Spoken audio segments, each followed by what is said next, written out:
Hello everyone, मैं हूं अभिषेक और स्वागत करता हूं आपके अपने YouTube channel the knowledge island में। दोस्तों, आज का वीडियो इलेक्ट्रिसिटी का 4th लेक्चर का है। आज हम लोग इलेक्ट्रिक सर्किट के बारे में पढ़ेंगे। तो जैसे कि अभी तक 3 लेक्चर्स में हम लोगों ने चार्ज के बारे में, इलेक्ट्रिक पोटेंशियल और पोटेंशियल डिफरेंस और साथ ही साथ इलेक्ट्रिक करंट के बारे में पढ़ लिया है। होपफुली आप लोगों ने वो तीनों वीडियोस को देख लिया होगा। यदि अभी तक वो वीडियोस नहीं देखे हैं तो मैंने उनके लिंक डिस्क्रिप्शन में डाल रखे हैं। आप जाइए सीधा हमारे डिस्क्रिप्शन में और उन तीनों वीडियोस को अच्छे से देख लीजिए। होपफुली आप वो तीनों वीडियोस को एकदम अच्छे से समझ पाएंगे और वो समझने के बाद आज का लेक्चर आपके लिए ज्यादा बेनिफिशियल होगा। तो फिर दोस्तों, बिना टाइम बर्बाद किए चलते हैं आज के एक्सप्लेनेशन में।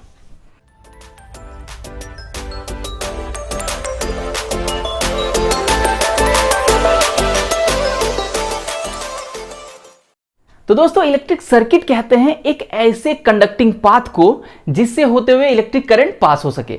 तो इलेक्ट्रिक करंट किससे होते हुए पास करता है? जैसे कि मैंने पिछले वीडियोस में बताया हुआ है, इलेक्ट्रिक करंट सिर्फ और सिर्फ कंडक्टर से होते हुए ही पास कर सकता है।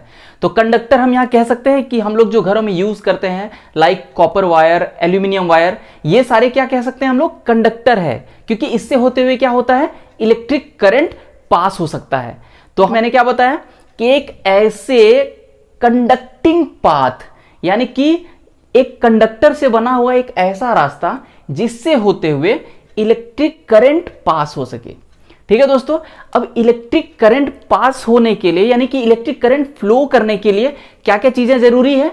तो जरूरी चीजें हैं, सबसे पहले तो एक सेल लगाना होगा उसमें। जैसे कि मैंने वोल्टेज जब पढ़ाया है 2nd लेक्चर में, मैंने बताया हुआ है कि करंट तभी फ्लो करेगा जब आप एक सेल लगाओगे या फिर बैटरी लगाओगे। बैटरी ही होता है जो कि उन चार्जेस को, उन कंडक्टर में प्रेजेंट चार्जेस को धक्का लगा रहा होता है और वो चार्जेस फ्लो करने शुरू करते हैं। और चार्जेस जैसे फ्लो करने शुरू करते हैं तो फिर कहेंगे उसमें करंट आ गया, क्योंकि हम लोग जानते हैं कि flow of charges is known as current. तो दोस्तों, जैसे अभी मैंने बताया कि आपको उसमें एक बैटरी कनेक्ट करना पड़ेगा, तो बैटरी की वजह से क्या हो जाएगा? उस कंडक्टिंग वायर में करंट आ जाएगा। अब करंट का क्या फायदा? उस तार में करंट लाके क्या फायदा? तो आप क्या करते हो? उस कनेक्शन में एक बल्ब भी लगा देते हो, या फिर एक फैन लगा देते हो, या किसी तरह का भी एक इलेक्ट्रिक अप्लायंस लगा देते हो। तो वो कनेक्ट कर दीजिए आप उसमें। तो अभी मैंने क्या कनेक्ट किया उसमें? सबसे पहले तो एक कंडक्टिंग वायर ले लिए, उस वायर में हम लोगों ने एक बैटरी कनेक्ट किया, साथ ही साथ एक हमने बल्ब भी लगा दिया। अब बल्ब को अपने मर्जी से जलाने के लिए या बुझाने के लिए हम लोग उसमें एक की लगाते हैं, दैट इज स्विच। उस स्विच की हेल्प से हम लोग बल्ब को अपनी मर्जी से ऑफ या ऑन कर सकते हैं।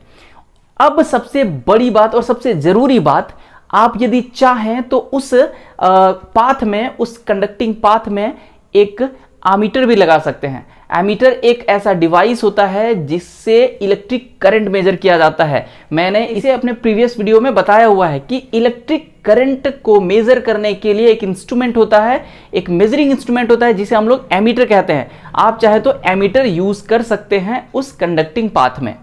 तो कंडक्टिंग पाथ में अभी हम लोगों ने क्या क्या चीज लिया? एक सबसे पहले तो एक वायर लिया, उसमें हम लोगों ने बैटरी लगाया, बैटरी के साथ साथ एक बल्ब कनेक्ट किया। बल्ब को अपनी मर्जी से जलाने या बुझाने के लिए हमने एक स्विच भी लगा दिया। और साथ ही साथ यदि आप चाहते हैं ये जानना कि उसमें कितना इलेक्ट्रिक करंट पास हो रहा है, तो उसके लिए आप उसमें एक एमीटर भी लगा देते हैं। तो ये जो आपका एक पूरा का पूरा सर्किट तैयार हुआ, इसे ही हम लोग कह रहे होते हैं इलेक्ट्रिक सर्किट। एक पूरा पाथ, एक कंडक्टिंग पाथ जिससे होते हुए इलेक्ट्रिक करंट अब पास हो सके। अब देखिए, जैसे ही आप स्विच वहां पर ऑन करते हो तो वो बल्ब आपका ग्लो करने लगेगा। साथ ही साथ जो उसमें एमीटर आपने लगाया है उसमें आपको रीडिंग भी दे रहा होगा कि आपका उस वायर में कितना करंट फ्लो हो रहा है। तो जैसे कि मैंने सारी बातें बताया, वो उसे हम लोग डेफिनेशन में भी देख सकते हैं। तो मैंने यहां लिखा हुआ है इलेक्ट्रिक सर्किट का definition, N electric circuit is a closed conducting path. इस वर्ड पे थोड़ा सा गौर फरमाइएगा, क्योंकि इस वर्ड से रिलेटेड मैं बात आगे और बताने वाला हूं। तो क्या बोला मैंने? An electric circuit is a closed conducting path containing a source of energy.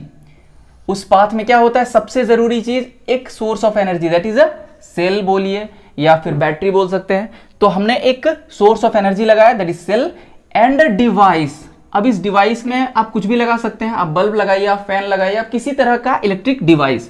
तो डिवाइस बोलिए, लोड बोलिए, या कोई भी आप बल्ब, फैन वगैरह कुछ भी बोल दीजिए। तो वो चीजें, साथ ही साथ हम लोग उसमें एक कनेक्ट करते हैं की, दैट इज स्विच। स्विच को हम लोग की भी कहते हैं।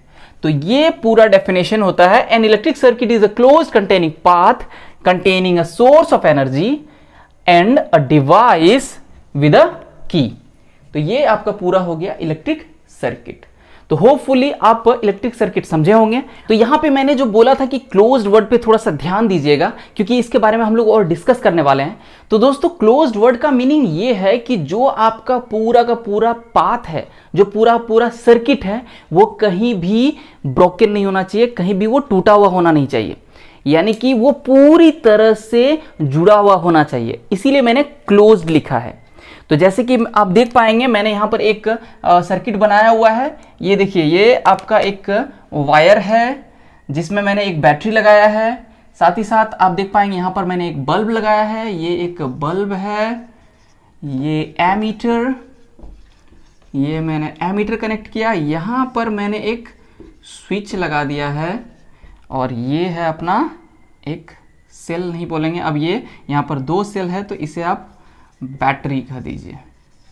ठीक है दोस्तों, तो यहां पे मैंने एक बैटरी लगा दिया है। अब ये जैसे ही कनेक्ट करते हैं और स्विच को, यहां पर आप देख पाएंगे यहां एक रेड डॉट मैंने बनाया है। वो रेड डॉट इसीलिए है यानी कि स्विच अभी ऑन है। यदि आप यहां से इस रेड डॉट को हटा देते हैं, इसका मतलब ये हो जाएगा स्विच ऑफ। ये स्विच ऑन का सिंबल है यहां पर डॉट, तो आप रेड से लगाइए या फिर किसी भी पेन से लगाइए, बट यहां पर बीच में अगर एक डॉट लगाते हैं तो ये स्विच ऑन को दिखाएगा। अब स्विच ऑन जैसे हो जाएगा तो इलेक्ट्रिक करंट फ्लो होने शुरू हो जाएगा। आपको पता ही है, पॉजिटिव से नेगेटिव की तरफ इलेक्ट्रिक करंट फ्लो होने शुरू हो जाएगा और फिर ये बल्ब ग्लो करने शुरू हो जाएगा आपका। तो ये हो गया आपका एक क्लोज्ड कंडक्टिंग पाथ, और इसे ही हम लोग इलेक्ट्रिक सर्किट कहते हैं। ठीक है दोस्तों, अब सपोज दैट मैं अगर यहां पर स्विच को ऑफ कर देता हूं तो ये सर्किट क्या हो जाएगा? क्या ये सर्किट क्लोज्ड रहेगा? ऐसे में दोस्तों सर्किट ओपन हो जाता है। Circuit open in the sense circuit में ब्रेकेज आ गया, सर्किट अभी अब टूटा हुआ है, यानी कि कहीं ना कहीं इसमें जरूर टूटा हुआ है कनेक्शन। स्विच क्या कर रहा होता है ना, यहां पे एक तार ऐसे जुड़ा होता है, यहां पर इधर से एक तार आया, इधर से एक तार आया, ये कुछ इस तरह का कनेक्शन रहता है। अभी ये स्विच ऊपर उठा हुआ है, यानी कि यहां पर देखिए, यहां पर ब्रेकेज है ना, ये टूटा हुआ जगह है ना, यहां पर तार का कनेक्शन अभी जुड़ा हुआ नहीं है। जैसे ही स्विच को नीचे दबा देते हैं हम लोग, तो ये स्विच कुछ इस तरह से कनेक्ट हो जाता है यहां पर, और स्विच कनेक्ट हो गया, दैट इज आपका सर्किट पूरा क्लोज्ड हो गया। तो ये स्विच ऑन हो गया और ये हो गया आपका ऑफ। ऐसा ही यहां पर कनेक्शन हो रहा होता है। तो दोस्तों यहीं से फिर से 2 डेफिनेशन बाहर निकल के आता है। पहला एक आएगा ओपन सर्किट और दूसरा आएगा क्लोज्ड सर्किट। तो होपफुली आप समझ गए होंगे अभी तक कि ओपन सर्किट हम लोग किसको कहेंगे और क्लोज्ड सर्किट किसको कहेंगे। तो दोस्तों ओपन सर्किट हम लोग कहेंगे ऐसा सर्किट जिससे होते हुए इलेक्ट्रिक करंट पास नहीं हो सके। जी हां दोस्तों, ओपन सर्किट का मतलब एक ऐसा सर्किट जिससे कि करंट पास नहीं हो सके। दैट इज जब स्विच ऑफ रहेगा तो हम लोग कहेंगे कि ये एक कैसा सर्किट होगा, ओपन सर्किट होगा। लेकिन क्लोज सर्किट मतलब वैसा सर्किट जिससे इलेक्ट्रिक करंट पास हो सके, यानी कि स्विच ऑन, है ना। हम लोग अक्सर कंफ्यूज होते हैं, ये ओपन सर्किट और क्लोज सर्किट में बहुत सारे स्टूडेंट कंफ्यूज होते हैं। तो हमेशा ध्यान रखिएगा, ओपन सर्किट का मतलब हो गया स्विच ऑफ और क्लोज सर्किट का मतलब हो गया स्विच ऑन। ठीक है दोस्तों, तो यहां से आप डेफिनेशन देख सकते हो। ओपन सर्किट का मैंने लिखा हुआ है, an electric circuit through which no electric current flows is known as open circuit. No electric current flows, open circuit में इलेक्ट्रिक करंट फ्लो ही नहीं करेगा, क्योंकि जैसे मैंने बताया सर्किट ही टूटा हुआ रहेगा तो फिर कहां से इलेक्ट्रिक करंट फ्लो करेगा, इसीलिए उसमें नो इलेक्ट्रिक करंट फ्लोज। और क्लोज सर्किट में an electric circuit through which electric current flows continuously flows continuously is known as close circuit, यानी कि उससे होते हुए कंटिन्यूअसली इलेक्ट्रिक करंट फ्लो करता रहेगा। अभी अगर मैं यहां पर मैंने स्विच ऑन किया है तो इसे कहेंगे कि करंट इसमें कंटिन्यूअसली फ्लो करता जाएगा करता जाएगा करता जाएगा। ये तब तक नहीं रुकेगा जब तक या तो स्विच ऑफ नहीं कर देंगे या फिर जब तक ये बैटरी का पावर, बैटरी का वोल्टेज कम ना हो जाए। ठीक है दोस्तों, तो होपफुली आपको ये इलेक्ट्रिक सर्किट समझ में आया होगा। इलेक्ट्रिक सर्किट के साथ साथ ओपन सर्किट और क्लोज सर्किट भी समझ में आ गया होगा। अब दोस्तों कंफ्यूज करने वाली एक छोटी सी बात आपके माइंड में आ सकता है, वो ये कि आखिर ये जो सिंबल्स मैंने यूज किया है, ये सिंबल किस किस तरह का है, ये कैसा सिंबल है, कि एक सर्कल दे दिया, उसमें ए लिख दिया तो इसे एमीटर कह दिए। ये किस तरह का सिंबल है जिससे हम लोग स्विच जानते हैं, ये कैसा सिंबल, ये कैसा सिंबल। तो ये सब सिंबल्स को पहचानेंगे कैसे, और भी कुछ कुछ चीज़ें हैं उनके सिंबल्स कैसे कैसे होते हैं, तो वो सिंबल भी मैं फटाफट एक बार आपको दिखा देता हूं ताकि आप वो याद रख पाएं, और आगे के जितने भी डायग्राम्स बनेंगे, सर्किट डायग्राम्स जितने भी बनेंगे, वो उन्हीं सिंबल्स के हेल्प से बनेंगे। ठीक है दोस्तों, तो ये सिंबल्स को याद रखना आपके लिए बहुत ज़रूरी है। इस तरह से बल्ब को सिंबलाइज करते हैं, ये एमीटर को सिंबलाइज करते हैं इस तरह से, ये स्विच और ये बैटरी। अभी मैं और भी कुछ कुछ सिंबल्स को मैं आपको दिखा देता हूँ, उसी को याद रखना है और आगे के सर्किट डायग्राम जितने भी बनेंगे उन्हीं सिंबल्स का यूज करते जाना है। जैसे कि मैंने लिखा है सबसे पहले सेल, तो अभी अभी मैंने बताया था सेल और बैटरी में क्या अंतर होता है।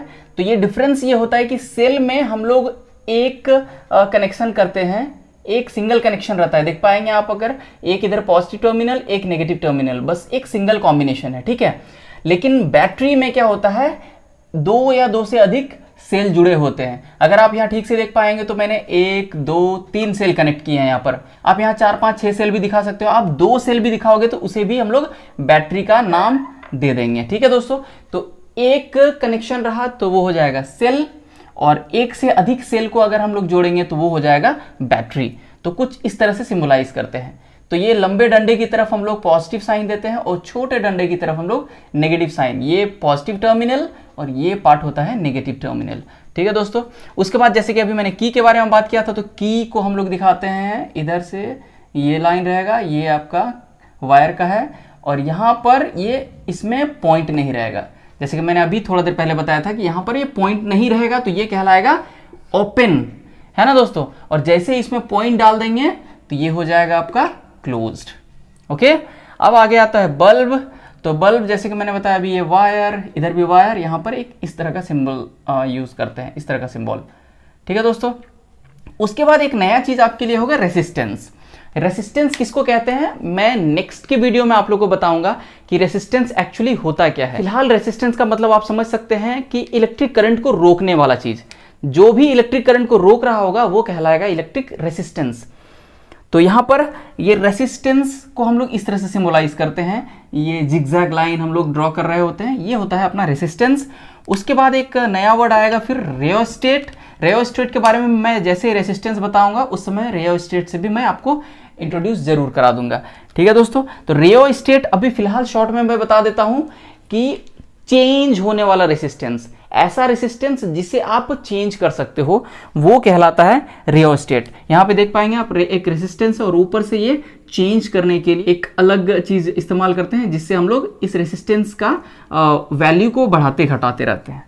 ठीक है दोस्तों, उसके बाद आता है एमीटर। जैसे कि मैंने बताया हुआ है कि इलेक्ट्रिक करंट को मेजर करने के लिए जो इंस्ट्रूमेंट यूज करते हैं दैट इज एमीटर। उसे एक सर्कल और फिर ए लिख देंगे, वो एमीटर को रिप्रेजेंट करेगा। जिधर पॉजिटिव टर्मिनल रहेगा उधर इसका पॉजिटिव वायर कनेक्ट करेंगे, जिधर नेगेटिव टर्मिनल रहेगा आपका बैटरी का, इस एमीटर का नेगेटिव पार्ट उधर कनेक्ट करेंगे।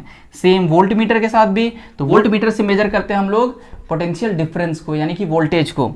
तो वोल्ट मीटर को भी सेम टू सेम ऐसे ही सिंबलाइज करते हैं, सर्कल बनाएंगे, उसमें वी लिखेंगे, और इसका भी पॉजिटिव वायर बैटरी के पॉजिटिव टर्मिनल की तरफ और ये नेगेटिव वाला वायर बैटरी के नेगेटिव टर्मिनल की तरफ। अब आगे आता है वायर क्रॉसिंग। तो वायर जब क्रॉस करेगा बिना जॉइंट हुए, ध्यान रहे दोस्त, जब वायर क्रॉस होगा बिना जॉइंट हुए तो हम लोग उसको इस तरह से सिंबलाइज करते हैं। एक ये वायर रहेगा, ऊपर से एक क्रॉस्ड वायर, ठीक है। तो ये बिना जॉइंट, विदाउट जॉइंट कह सकते हैं, विदाउट जॉइनिंग। तो बिना जॉइनिंग के साथ हम लोग इस तरह से इसको डायग्राम में रिप्रेजेंट करेंगे। और वायर जो ज्वाइन होगा तो उस समय हम लोग सीधा वायर, उसके बाद यहाँ आके एक डॉट के साथ ये वायर को ज्वाइंट होता हुआ दिखाएंगे। दोस्तों अब लास्ट में है गैल्वेनोमीटर।